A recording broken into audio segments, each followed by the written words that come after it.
June 4th, 1943, Railroad Street, Mexia, Texas.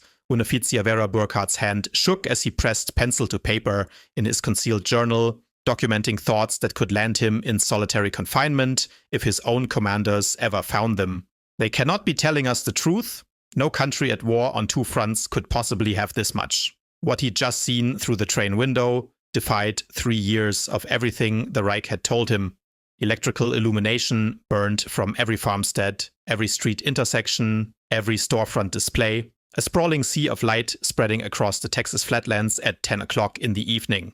Back home in Germany, mandatory blackout rules had cast the entire Reich into nighttime darkness since 1940. Even in peacetime, rural farms had electricity access rates of barely 20%. But here, in what Nazi propaganda had portrayed as a crumbling, decadent America, electrical power seemed as abundant as air. Stepping down from the passenger train came 1,150 veterans of Irwin RML's Afrika Korps. These weren't cattle transports or freight containers, but cushioned Pullman coaches complete with dining amenities and sleeping compartments. Every resident of Mexia had gathered to observe their arrival. None of them understood that this single moment would catalyze the most far-reaching psychological shift in modern P history. A methodical destruction of Nazi beliefs through nothing more than the raw demonstration of American productive capacity. The formulas for Allied triumph weren't being composed in military strategy rooms, but rather in manufacturing output numbers that would soon obliterate every preconception these soldiers held about their adversaries, their country, and their ideology. The chain of events had started on May 13, 1943 in Tunisia. General Jürgen von Arnim, who had taken over for Rommel, capitulated alongside roughly 250,000 to 275,000 German and Italian troops. The precise count fluctuated as dispersed units kept surrendering across multiple days. The Wehrmacht's most battle-tested desert warriors, soldiers who had pushed the British back to Egypt, who had won even Montgomery's begrudging respect, found themselves suddenly captive. One of them was Hetman Friedrich Radka, decorated with the Iron Cross First Class, a veteran of the France campaign who'd been wounded twice fighting in North Africa.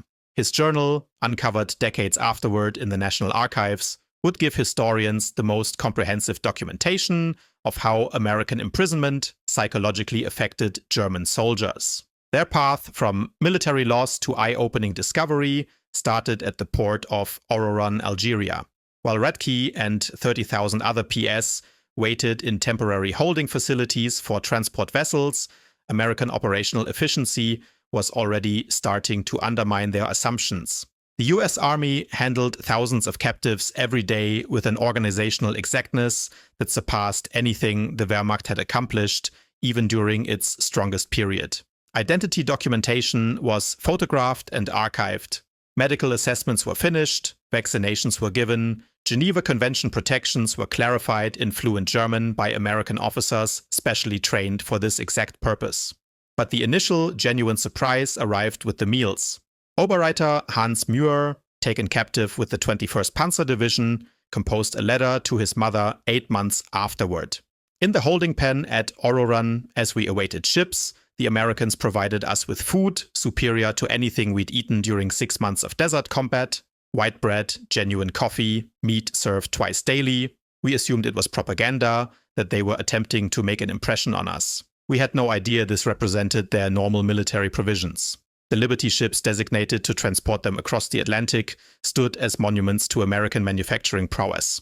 The SS Robert E. Peary had been constructed in 4 days, 15 hours and 29 minutes at Kaiser Shipyards in Richmond, California, a detail that would have been written off as impossible propaganda had the Germans been aware of it. These ships, manufactured at a pace of 3 daily during maximum output, were making return voyages after delivering provisions to the European combat zone. Instead of returning with empty holds, they transported human freight, up to 30,000 PSWs monthly by summer 1943. The 2-week Atlantic voyage in July 1943 delivered the second wave of psychological dismantling. Feld Kurt Zimmermann of the 90th Light Division maintained detailed documentation that survived in correspondence to his family following repatriation. As he observed, the ship's crew threw out more food waste daily than his complete company had been issued in weekly provisions during the concluding months in Africa. The American sailors discarded half-consumed steaks, complete loaves of bread, gallons of milk that had been sitting too long, Zimmerman documented. They did this without concealment, without reflection, not to ridicule us, but because for them this waste signified nothing. Their provisions were infinite. The vessels themselves functioned as floating educational facilities in American capability. PS learned that the ship transporting them represented just one of 2,710 Liberty ships that would be manufactured during the conflict. Each vessel demanded 250,000 components assembled from parts produced in 32 states. The propulsion systems they discovered from conversational American sentries were manufactured in 3 distinct facilities, each generating 900 horsepower cylinders that were subsequently assembled in ports that had scarcely existed 2 years prior. Lieutenant Colonel Wilhelm von Stauburn, whose aristocratic Prussian lineage had participated in every German conflict since Frederick the Great, would subsequently document in his autobiography, "As our vessel neared the American shoreline, I observed the radar antenna spinning above the bridge, this technology which we assumed only we and perhaps the British possessed in restricted amounts was routine equipment on a cargo ship. That was when I initially suspected that Germany had already lost the conflict." August 2nd, 1943, Norfolk Naval Base, Virginia. The initial view of America demolished the final traces of Nazi propaganda regarding American industrial inadequacy. The Norfolk installation extended across 4,300 acres, its docking facilities stretching for miles, its cranes simultaneously loading and unloading dozens of vessels. In one single day, this solitary port managed more cargo volume than the complete German port of Hamburg handled in 7 days. Gerrit Jan Wieber, a factory employee from the Ruhr before his military service, tallied 47 cargo vessels in different phases of loading or unloading. Each crane, he documented in his secret journal, hoisted loads that would have demanded a dozen men and horses in Germany.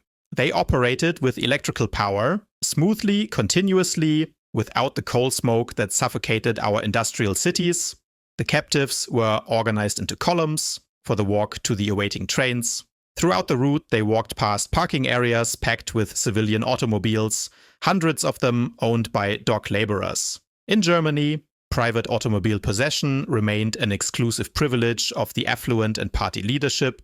The Volkswagen, pledged to the German populace since 1934, remained a propaganda illusion with under 1,000 ever provided to civilians. Here, common workers drove to their jobs in their personal vehicles, but nothing could have prepared them for the trains themselves, not boxcars.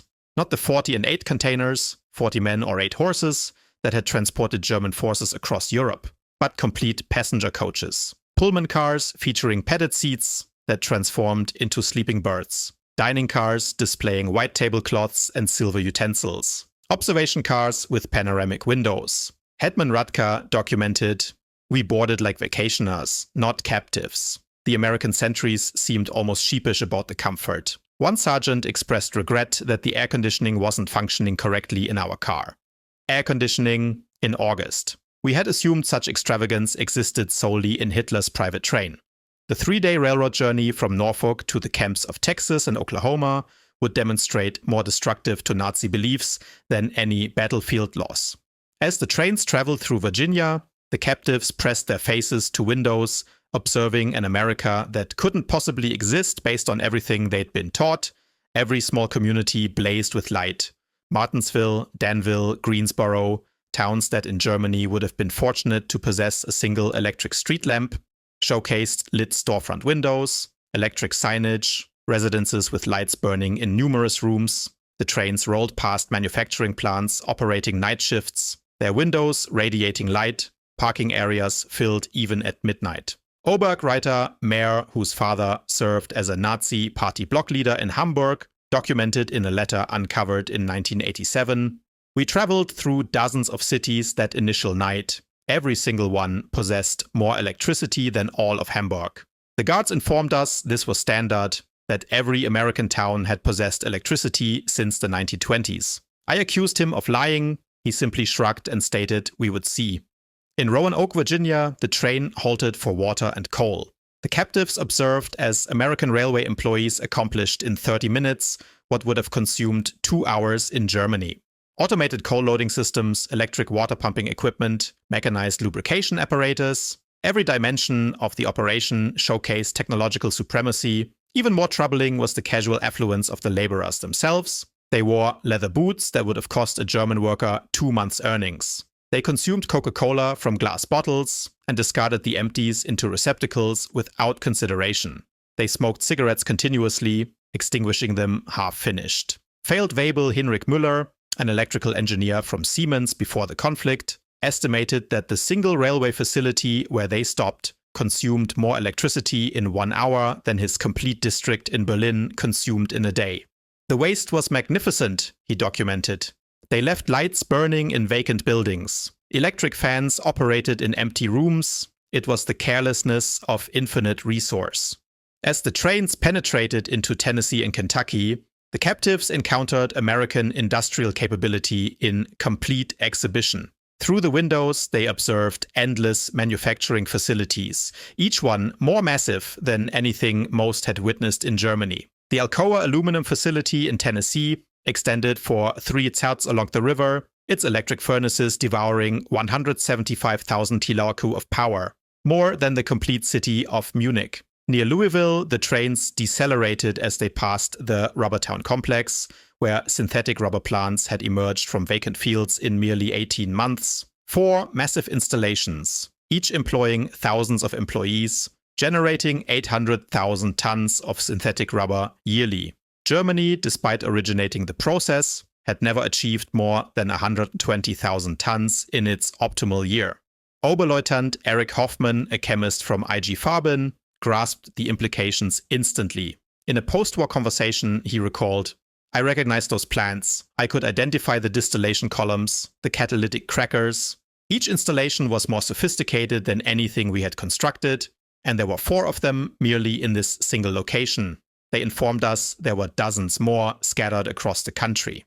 The trains passed Ford's Willow Run plant outside Detroit, visible from miles distant. This solitary factory, constructed in merely 9 months, manufactured a B-24 Liberator bomber every 63 minutes. At maximum output, 42,000 employees assembled bombers from 1,550,000 components, produced by 1,500 subcontractors. The facility consumed 2.5 million square ft of floor area and utilized more electricity than the complete German city of Cologne. Hutman Verli, a Luftwaffe pilot shot down over Tunisia, pressed his face to the window as they traveled past. He tallied 17 B-24s in different phases of completion visible from the train. We had been informed American planes were inferior, hastily constructed, would disintegrate in combat. But I could observe the precision of the assembly lines, the quality of the construction. These were not inferior aircraft. They were simply manufactured faster than we could conceive possible. The further the trains advanced into America, the more thorough became the demolition of Nazi mythology. In St. Louis, they traversed the Mississippi River on the Eids Bridge, while beneath them, barges transported more grain than the complete German harvest of 1942. The captives could observe grain elevators extending along both riverbanks, each one containing enough wheat to feed a German city for months. Unreitier Karl Schmidt, a farmer's offspring from Bavaria, documented in his journal, "The Americans transport food as we transport ammunition in endless amounts without concern for loss. I observed them loading a single barge with enough wheat to feed my complete village for 5 years. The crane operator was consuming a sandwich with meat thicker than our weekly provision. In Kansas City, the train halted at a massive stockyard where tens of thousands of cattle awaited slaughter. The aroma of meat-ecking plants permeated the air for miles. German PS who had survived on 200 guy of meat weekly in Africa, when fortunate, observed American employees consuming beef sandwiches during their lunch interval. They consumed meat like we ate bread, documented griefer Paul Fischer. No, that's incorrect. They consumed meat like we wished we could eat bread. The guard purchased us hamburgers from a stand near the station. Meat, cheese, vegetables on white bread for 15. He purchased 20 of them without consideration, paid with a $1 bill. This was not exceptional. This was their normal food. The arrival at the camps themselves delivered the subsequent level of cognitive demolition. Camp Hearn, Texas, constructed in merely 4 months, accommodated between 3,000 and 4,800 captives in conditions that exceeded what most had experienced as civilians. Wooden barracks featuring electric lights, flush toilets, hot showers, and steam heat.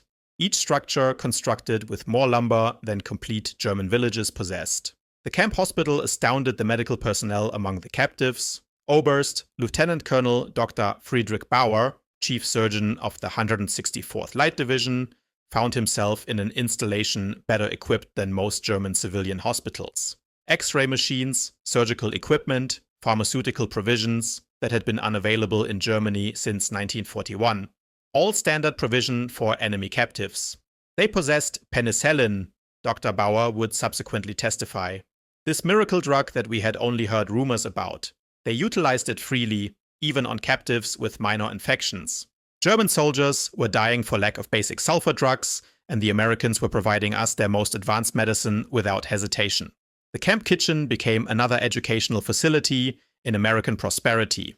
Captives assigned to cooking responsibilities discovered walk-in refrigerators, electric mixers, automated dishwashers, and gas ranges capable of preparing meals for 5,000 men. The daily provision included fresh milk, eggs, meat, vegetables, and white bread, quantities that German civilians hadn't witnessed since 1939.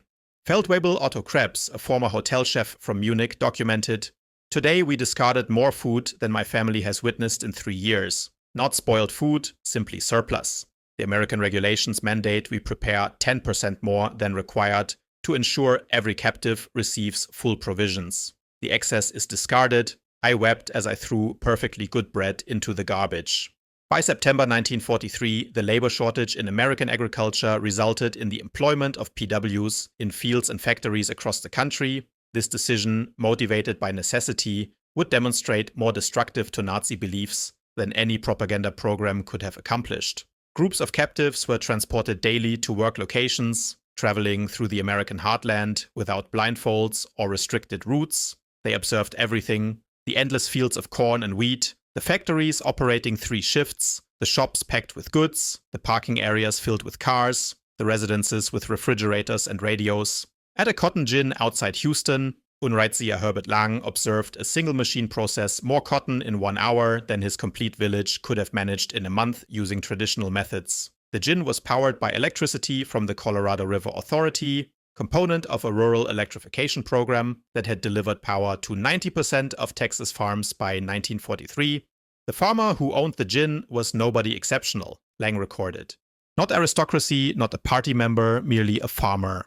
Yet he possessed electricity, running water, a truck, a car, and a tractor. His employees, including the Negroes, consumed lunch from boxes containing more food than German employees received in a week.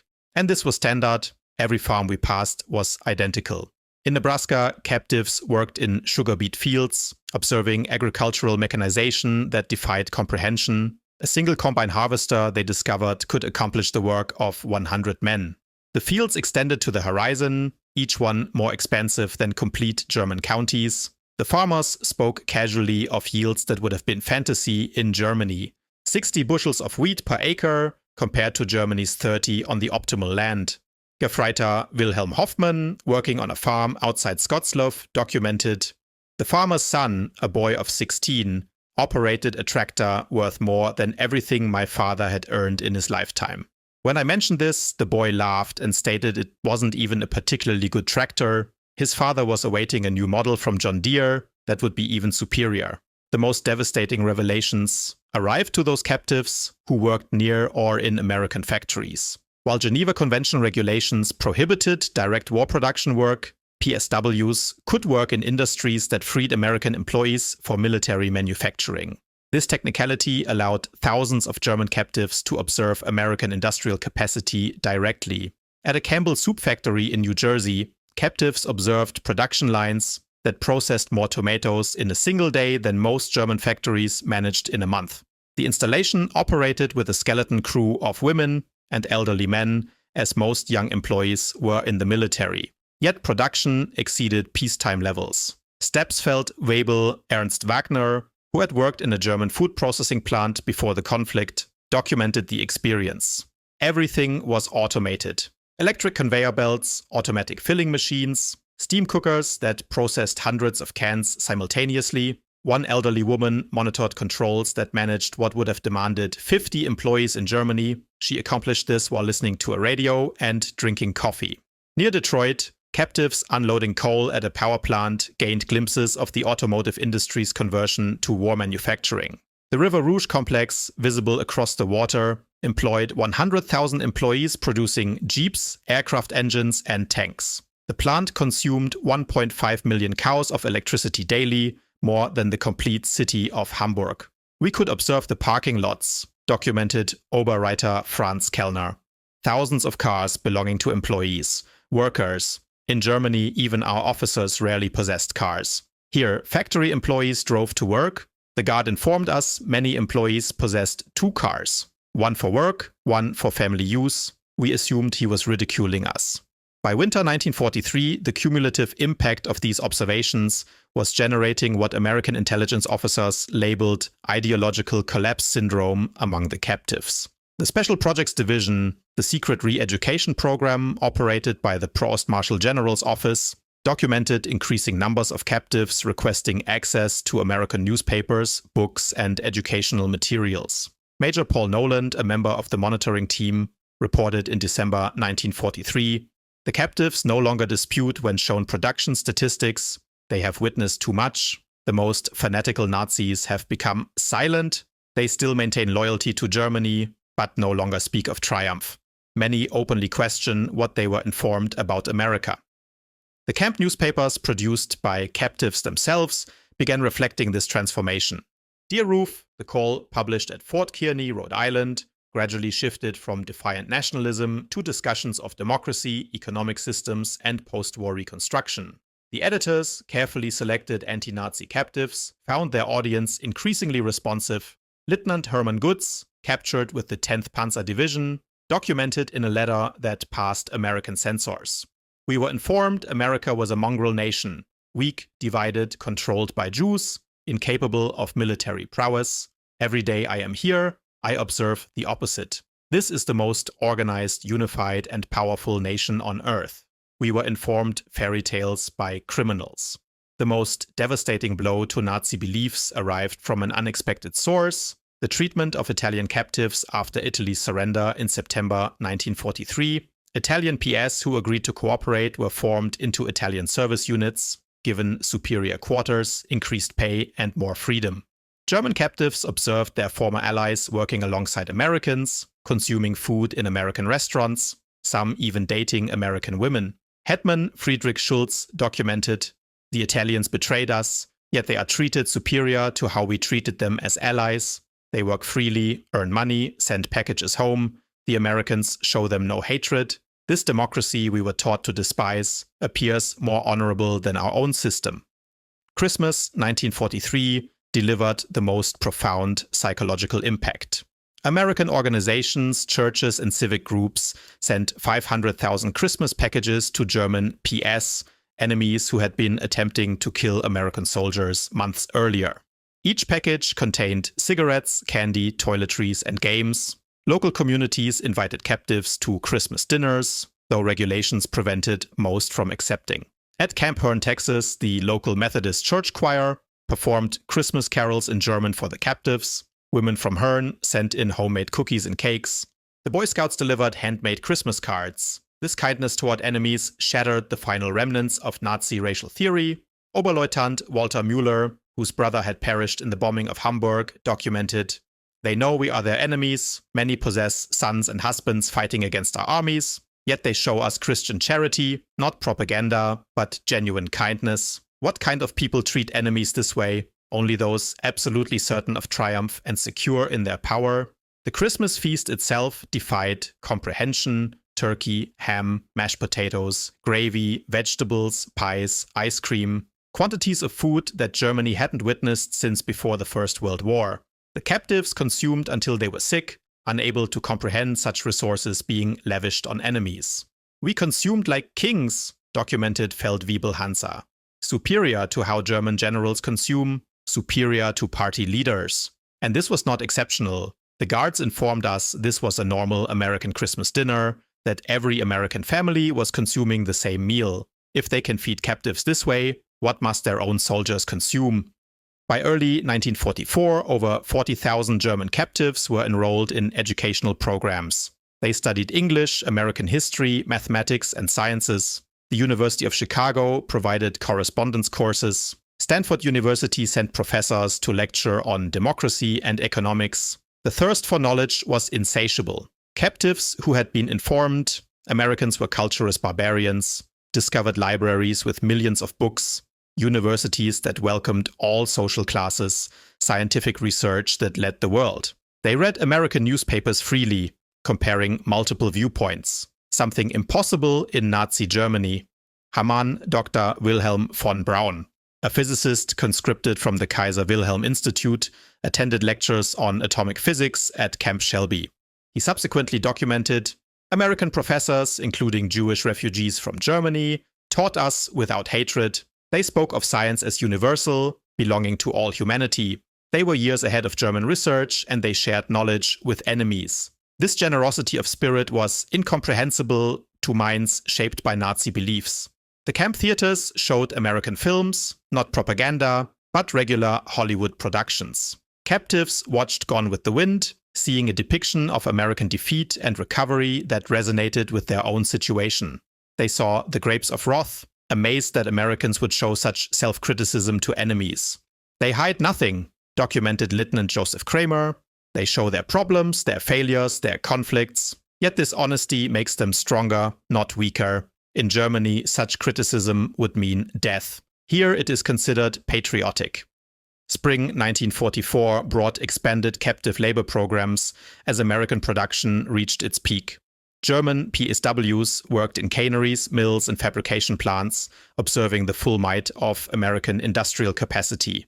The numbers told a story that no propaganda could counter. At the Higgins Boat Factory in New Orleans, captives unloaded steel that would become landing craft for D-Day. They observed as employees assembled 700 boats per month, each one requiring 20,000 components. The factory employed 20,000 employees, including thousands of women who operated cranes, welded hulls, and managed production lines.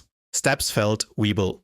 Kurt Zimmerman documented women doing men's work, Negroes operating complex machinery, teenagers running drilling equipment. Everything, we were informed, was impossible in a democracy, yet production never stopped. 3 shifts, 24 hours, 7 days a week. They produced more boats in a month than our complete navy constructed in a year. At Republic Steel in Ohio, captives observed the production of 10,000 tons of steel daily. The blast furnaces operated continuously, fed by endless trains of iron ore from Minnesota and coal from Pennsylvania. The scale defied German comprehension. This solitary plant produced more steel than the complete Ruhr at its peak. I worked at Crook before the conflict, documented OW writer Paul Hartman. I assumed I understood industrial production, but this was beyond imagination. They wasted more steel in spillage than we could produce. The employees complained about overtime while producing quantities we couldn't accomplish with slave labor and double shifts. The summer 1944 harvest delivered the final demolition of Nazi propaganda about American weakness. German captives worked across the Midwest, observing agricultural production that could feed the world. In Kansas, they observed wheat harvests where single farms produced more grain than complete German provinces. Combines moved across fields like ships across an ocean of gold, each one harvesting 100 acres per day. The grain elevators they filled could contain more wheat than Germany imported in a complete year. Unteroffizier Franz Weber, a farmer from East Prussia, documented, "One American farmer with machinery accomplishes the work of 100 German farmers. They showed me aerial photographs of the wheat fields, thousands of square miles of grain. They could lose half their harvest and still possess more than all of Europe combined." In California's Central Valley, captives picked fruit in orchards that extended beyond the horizon. They observed as perfectly good fruit was discarded for minor blemishes. Fruit that would have been treasured in Germany. Entire crops were sometimes plowed under to maintain prices. A concept that caused psychological breakdown among captives from hunger-ravaged Germany. They destroyed food to keep prices stable, documented Gerritor Otto Schulz. Mountains of oranges bulldozed into pits because they possessed too many. We begged to be allowed to send them to Germany, to our families. The guards were sympathetic, but explained it was impossible. The waste was strategic proof of unlimited resources. June 6, 1944, when news of the Normandy invasion reached the camps, German captives experienced their final ideological collapse. The scale of the operation, 6,000 ships, 11,000 aircraft, 150,000 men in the initial wave, demonstrated American organizational capacity beyond Nazi Germany's wildest dreams.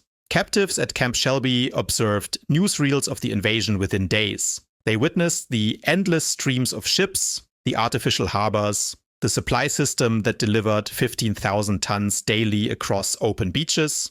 They observed their homeland being crushed by the very nation they had been informed was too weak to fight. Our Friedrich von Tauben documented, "We knew then that everything was lost, not merely the conflict, but the complete Nazi project. We had challenged the world's greatest industrial power with fairy tales and racial mythology. We sent horses against their trucks, rifles against their automatic weapons, courage against their unlimited resources. Throughout their captivity, German captives experienced something that challenged Nazi beliefs more than any material wealth: American humanity.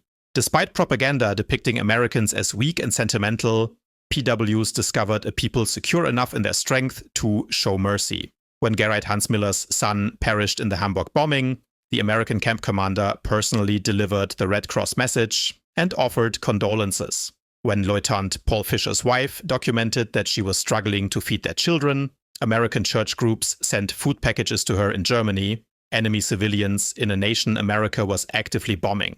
They separated the German people from the Nazi regime, documented Hetman Otto. They stated they were fighting Hitler, not Germans. This distinction, which seemed like propaganda, proved genuine. They prepared us to rebuild Germany after the conflict, not to destroy it. The medical treatment particularly affected captives. German doctors worked alongside American medical staff, learning new techniques, using advanced equipment. Captives received operations that would have been available only to the elite in Germany. Mental health treatment, virtually unknown in the Wehrmacht, was provided to traumatized soldiers. Dr. Friedrich Bauer documented, "They treated attempted suicides with counseling, not punishment. Captives with mental breakdowns received therapy, not beatings. This humanity toward enemies revealed a strength we never understood, the confidence of true power." By March 1945, the secret re-education program had produced remarkable results. Over 25,000 captives had volunteered for democracy courses. The camp newspapers published articles about constitutional government, free markets, and civil rights. Discussion groups debated Germany's future after the conflict. The program's success exceeded all expectations. Captives who had arrived as fanatical Nazis were composing essays about democratic reconstruction. Officers who had sworn oaths to Hitler were planning how to implement American agricultural methods in post-war Germany. "We became missionaries for democracy," admitted Aust Hermann Göring, no relation to the Reich Marshal, in a 1975 conversation. "Not through coercion or propaganda, but through observation. We witnessed it work. We witnessed ordinary people living superior to German aristocracy. We wanted that for Germany." The transformation was so thorough that American authorities worried about captives being too enthusiastic about American ways. Some requested to stay in America after the conflict. Others married American women they met through prison correspondence programs. Thousands would eventually immigrate to America in the 1950s. April 1945 brought the final revelation.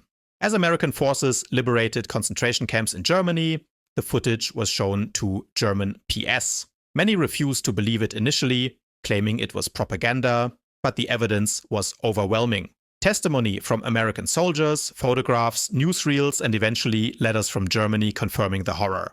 The psychological impact was devastating. Men who had maintained some pride in German honor despite military defeat now faced the complete moral collapse of their nation. Everything they had fought for was not merely defeated, but evil. Hetman Walter Schmidt documented the most eloquent summary. "We assumed we were warriors for a great cause. We discovered we were tools of criminals. We believed we were bringing civilization to inferior peoples. We found that we were the barbarians. The Americans we called weak and decadent showed us what civilization actually meant." As the conflict ended in May 1945, German PSWs faced repatriation with mixed emotions. They had observed an America that contradicted everything they had believed. They had consumed better as captives than as soldiers. They had been treated with more dignity by enemies than by their own government. The last months of captivity were spent preparing for return to a destroyed Germany. American authorities provided vocational training, agricultural education, and political instruction. Captives learned about the Marshall Plan before it was announced, understanding that America would rebuild rather than punish Germany. They prepared us to rebuild our country, documented Ost Friedrich von Tobin. They gave us skills, knowledge, hope. They transformed defeated soldiers into future citizens. This generosity from victors was incomprehensible to minds shaped by Nazi vindictiveness. Between 1945 and 1946, 371,183 German PS were repatriated from American camps. They returned to a Germany divided, destroyed, and destitute.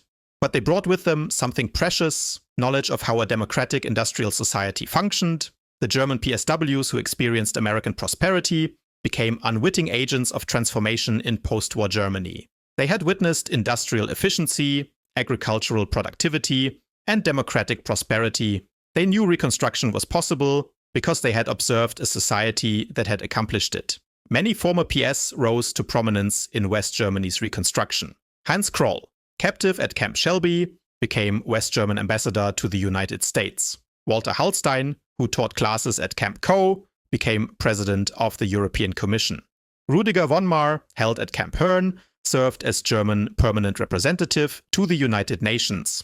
Edward Ackermann, captive at Fort Robinson, became a leader in German agricultural reform. They brought American methods to German industry, American efficiency to German agriculture, and American democratic ideals to German politics.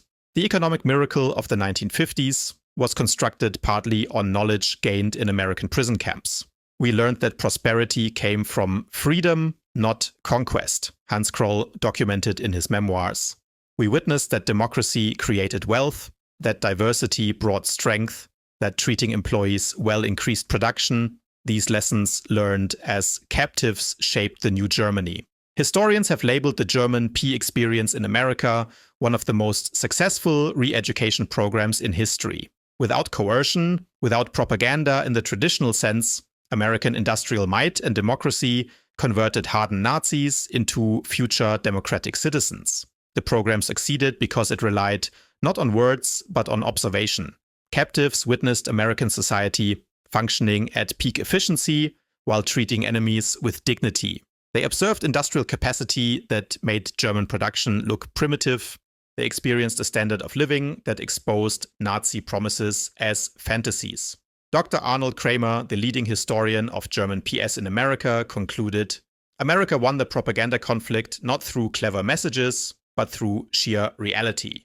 Every full meal, every electric light, every working toilet was an argument against Nazism.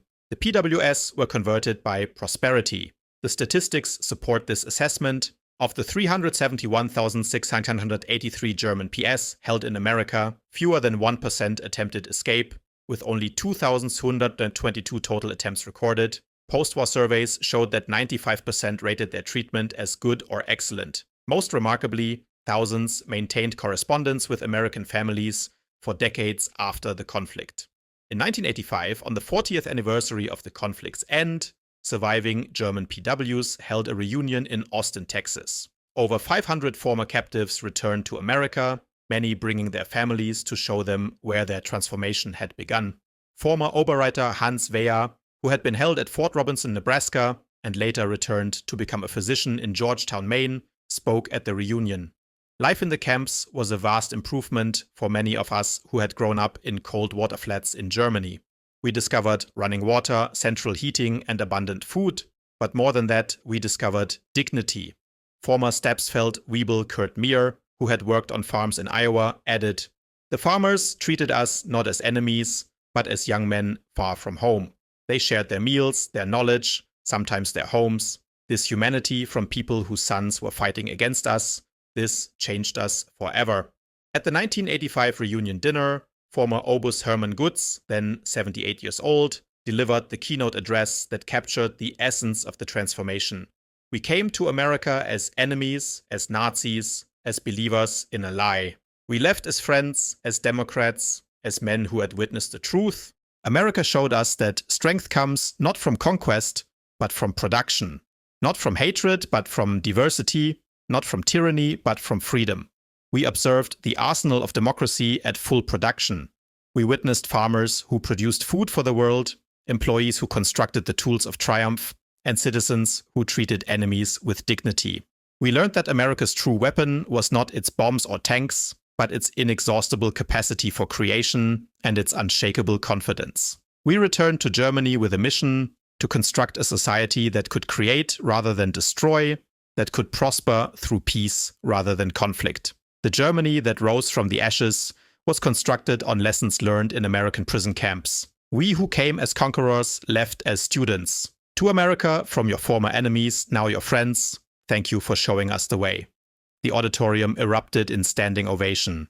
Americans and Germans together, former enemies united in recognition of a transformation that had seemed impossible when those first trains rolled into Texas in June 1943. The magnitude of the German P experience in America can be measured in stark statistics that reveal both the scale of the operation and its remarkable success. Camp infrastructure. Over 500 camps across 45 states, every state except Nevada, North Dakota, and Vermont. 175 main camps with 325 branch camps. Camps constructed to house from 250 to 12,000 captives each. Construction completed an average of 90 days per camp captive population. 371,683 German PS, part of 425, 871 total Axis PS. Peak population in May 1945, average of 20,000 new arrivals monthly in 1943, 30,000 monthly after D-Day, 60,000 monthly in final months of conflict labor contribution, 14 million man-days of agricultural labor, 100 million board feet of lumber processed, $230 million in labor value 1940s, 80 cents daily wage per captive. Captives filled critical labor shortages in 46 states. Escape statistics. Only 2,222 escape attempts from over 371,000 captives, 0.6%. 0 successful permanent escapes. Most escapees recaptured within 24 hours. No American civilians harmed by escaped PS educational programs. 40,000 plus enrolled in educational courses. 135 camp newspapers published. 30,000 taking English classes, 15,000 in vocational training, university correspondence courses for 8,000 post-war immigration, approximately 5,000 former PWs immigrated to US after conflict, 12,000 plus maintained correspondence with American families, average correspondence duration, 31 years. Many returned as tourists or business partners. Treatment assessment, 95% rated treatment as good or excellent. 74% believed captivity positively changed their worldview. 61% expressed interest in learning about democracy. Less than 10% maintained strong Nazi beliefs by 1945. The German PS who experienced American industrial might didn't merely observe history, they were transformed by it. Their captivity became education. Their defeat became enlightenment, and their imprisonment became liberation from the ideological chains of Nazism. In the end, America's greatest triumph was not on the battlefield, but in the prison camps, where overwhelming evidence of democratic prosperity accomplished what armies could not: the complete transformation of enemy minds. The PS had arrived believing in German superiority and American weakness. They left knowing the truth. American industrial might was not merely overwhelming, it was incomprehensible to minds shaped by scarcity and tyranny. The trains that had brought them into captivity in 1943 had carried warriors of the Third Reich. The ships that returned them to Germany in 1946 carried architects of democracy. They had witnessed the future, and it functioned. Their story stands as testament to a profound truth. The most powerful weapon in America's arsenal was not military might, but the simple, overwhelming evidence of a free society's capacity to create abundance. The German PSWs were stunned by American industrial might, but ultimately they were converted by it. In their transformation lay the seeds of Europe's post-war redemption and the final defeat of the Nazi dream. They returned to Germany not as defeated enemies, but as witnesses to what free societies could accomplish. The economic miracle that transformed West Germany in the 1950s was constructed on foundations laid in American prison camps, where enemy soldiers learned that prosperity came not from conquest, but from freedom, not from racial superiority, but from human dignity, not from totalitarian control, but from democratic cooperation. The German PSWs had arrived in America expecting to find a weak, divided nation on the verge of collapse. Instead, they discovered an industrial colossus of unlimited power and surprising humanity. They had come as captives of conflict, but left as witnesses to the arsenal of democracy at its absolute peak. In their awe at American abundance lay the psychological seeds of the Atlantic Alliance, the Marshall Plan, and the democratic reconstruction of Germany. They had witnessed America, and they would never be the same. Their children would grow up in a democratic Germany allied with the United States. A partnership constructed on the transformation that began when 1850 Afrika Korps veterans stepped off a train in Maxia, Texas, and discovered that everything they believed was wrong. The story of German PS in America is ultimately a story of redemption through revelation. It proves that sometimes the greatest triumphs are won not through destruction, but through demonstration. Not through propaganda, but through prosperity. Not through hatred, but through humanity. The German soldiers who observed American industrial might became the unwitting ambassadors of democracy, carrying back to their homeland the seeds of transformation that would bloom into one of history's most successful reconstructions. Their journey from Nazi warriors to democratic citizens remains one of the most remarkable transformations in modern history. Accomplished not through force, but through the overwhelming evidence of what free people could accomplish when they worked together. In the end, that was America's secret weapon. Not merely the ability to produce more tanks and planes than any nation in history, but the capacity to transform enemies into friends through the simple power of example. The German PSWs were stunned by America's industrial might, but more importantly, they were changed by it. And in that change lay the foundation for a better world.